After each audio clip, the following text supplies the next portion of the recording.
Hey guys, j'espère que vous allez bien. On se retrouve aujourd'hui pour une nouvelle vidéo que j'avais très envie de vous faire, comme à chaque fois que je fais d'ailleurs une vidéo, mais là c'est vraiment pas pareil. Nous allons encore une fois faire une revue, un petit focus sur un produit luxe en particulier, et vous allez voir dans cette vidéo que j'ai réalisé finalement un de mes achats de ma wishlist que je vous avais fait il n'y a pas si longtemps que ça. Je vous remets la vidéo dans le petit i juste au-dessus si vous ne vous en souvenez pas.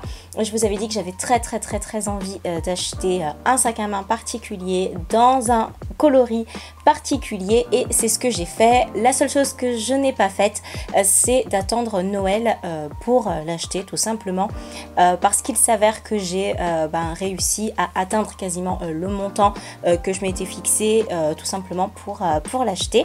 Je précise une fois de plus que je tourne comme d'habitude à la lumière naturelle, donc s'il y a des petites variations de lumière, c'est normal. Et puis eh bien allons-y. Et voilà l'objet du désir. Il s'agit du sac à main Tess de chez Chloé. Je suis tout simplement tombée amoureuse de ce sac à main. Je l'ai trouvé mais tellement beau, tellement fin, tellement bien réalisé, fini, le coloris, tout correspondait à un sac à main en fait que tout simplement que j'avais très envie de posséder, et que je trouve qu'on ne voit pas beaucoup sur les réseaux de cette couleur là. Le gris est très populaire, celui-ci un petit peu moins.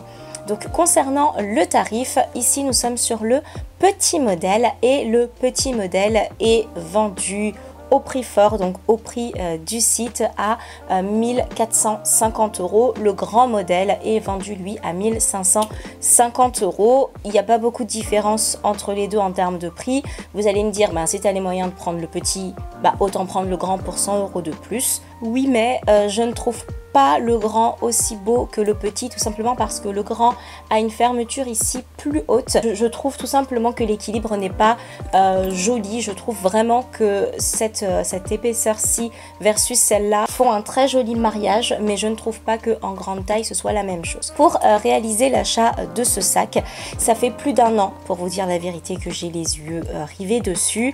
Ce que j'ai fait, c'est que je me suis dit en début d'année, ça va être le sac de mon Noël. Tous les ans, je m'étais dit que j'allais me faire un petit plaisir avec un joli sac à main, que j'allais économiser, mettre une petite somme tous les mois jusqu'à arriver tout simplement à Noël, que les parents, la famille, les sœurs, les frères, les petits copains, tout ce que vous voulez, puissent vous mettre tout simplement un petit billet pour Noël, pour anniversaire, pour compléter votre achat. Moi, c'est comme ça que je fonctionne en général.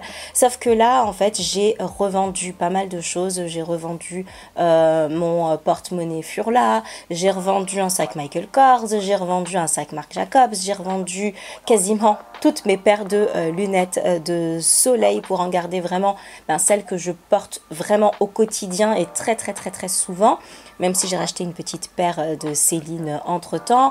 J'ai revendu des bracelets, des bijoux, en fait tant et si bien que avec ce que j'avais mis de côté plus tout ce que j'ai revendu, j'ai pu arriver finalement au prix du sac. Rassurez-vous, je ne l'ai pas payé au prix fort. Comme toujours, je trouve que c'est absolument indécent, même si je travaille, même si j'ai revendu des vêtements ou des bijoux, des sacs que j'ai achetés moi-même. J'ai vraiment à cœur de faire fonctionner la seconde main.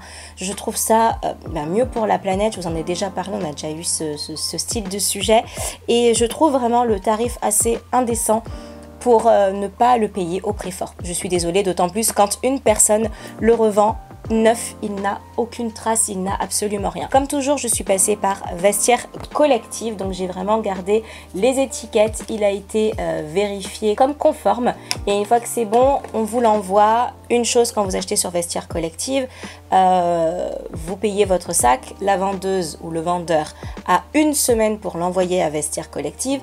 Vestiaire Collective vérifie, ils ont 3 jours pour vérifier que c'est bon, et ensuite ça vous est renvoyé. Donc comptez largement 2 semaines avant de recevoir votre produit.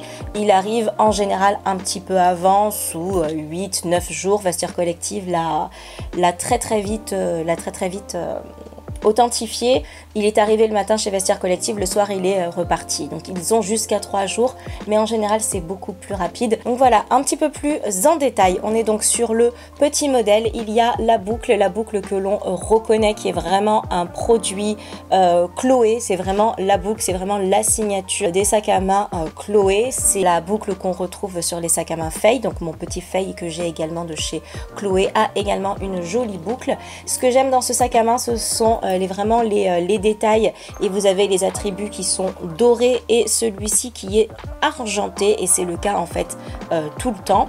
Vous avez ici une première anse qui vous permet en fait de le porter en sac à main, donc vraiment au niveau de l'épaule, et vous avez une anse ici tout simplement pour le porter en bandoulière. Et moi j'ai décidé que maintenant mes petits sacs à main, il fallait que je puisse les porter en bandoulière parce que c'est nettement plus pratique. Quand je sors, j'ai en général la version sac à main. Quand je prends les transports, je mets la version tout simplement bandoulière. Et vous avez également une lanière ici qui fait tout le tour, qui ne bouge pas et qui finit tout simplement la décoration du sac. Il est fait d'un milliard de petits détails. À l'intérieur, il suffit tout simplement de l'ouvrir avec un petit bouton pression comme ceci.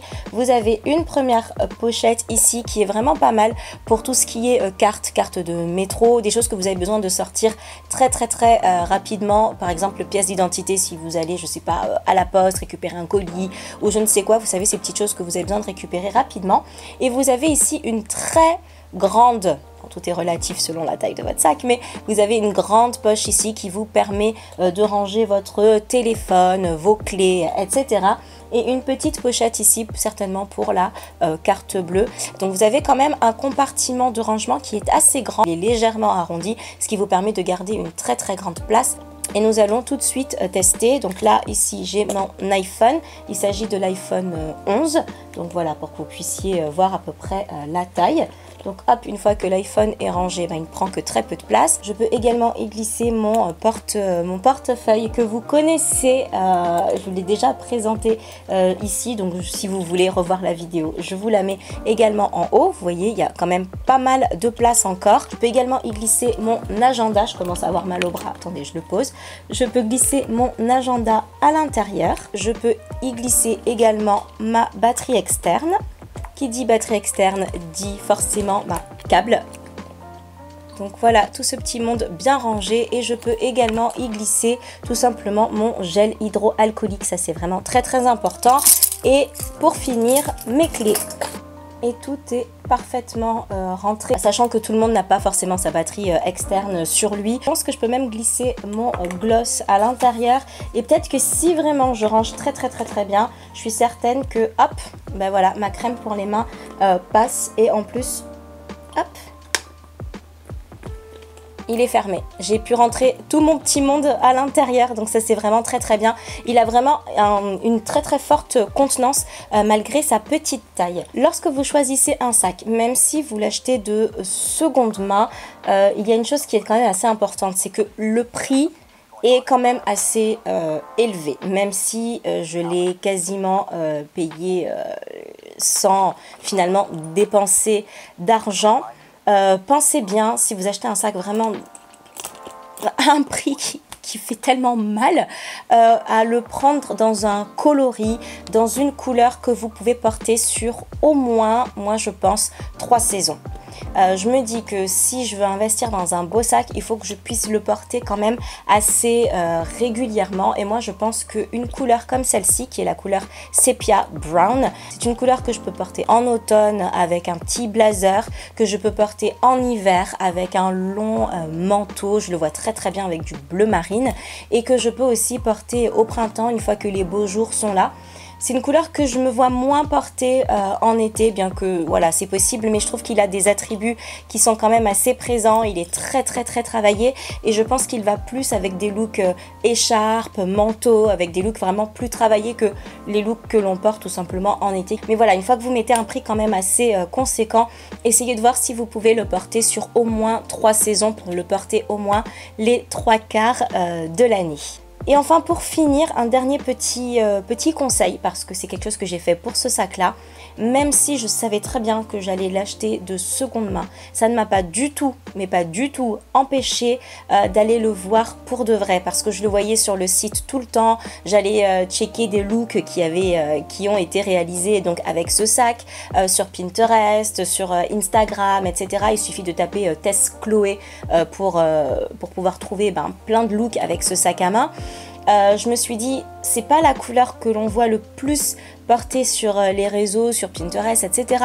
Il faut que j'ai le cœur net sur la couleur que je vois tout simplement sur le site versus la couleur que je vais voir avec mes vrais yeux. Donc n'hésitez pas, quand vous avez un sac, encore une fois, je suis désolée de le répéter, à un prix pareil, d'aller le voir en boutique, d'aller comparer vous-même si c'est bien la belle couleur, de le prendre dans vos bras, de l'essayer, parce qu'un sac peut être très très beau et ne pas du tout vous aller, à comparer les différentes tailles, à voir les différentes couleurs avec vos yeux, parce qu'une couleur plus foncée peut-être vous plaira plus finalement en vrai, alors que sur internet il ne vous plaisait pas tant que ça. N'ayez pas honte de juste regarder et de ne pas acheter, parce que moi je me sens mal quand je fais ça. C'est hors de question au prix du sac que je n'aille pas le voir en vrai et que je ne le touche pas, que je me dise est-ce qu'il est fragile, est-ce qu'il n'est pas fragile, est-ce qu'il est bien solide, etc. J'avais besoin de le voir. Eh bien, j'espère que cette vidéo vous a plu, j'espère que vous avez passé un bon moment, j'espère également avoir pu vous apprendre des choses ou vous apporter quelque chose et que voilà, que vous avez passé tout simplement un bon moment en ma compagnie. Si vous avez des idées de vidéos, des idées de sujets que vous voulez que j'aborde, surtout n'hésitez pas à me les proposer juste en dessous, ce sera avec grand plaisir que je vous ferai plaisir. Et en attendant une prochaine vidéo, portez-vous bien, prenez bien soin de vous et sortez masqué, c'est important. Je vous embrasse très très fort et je vous dis à très très vite. Salut!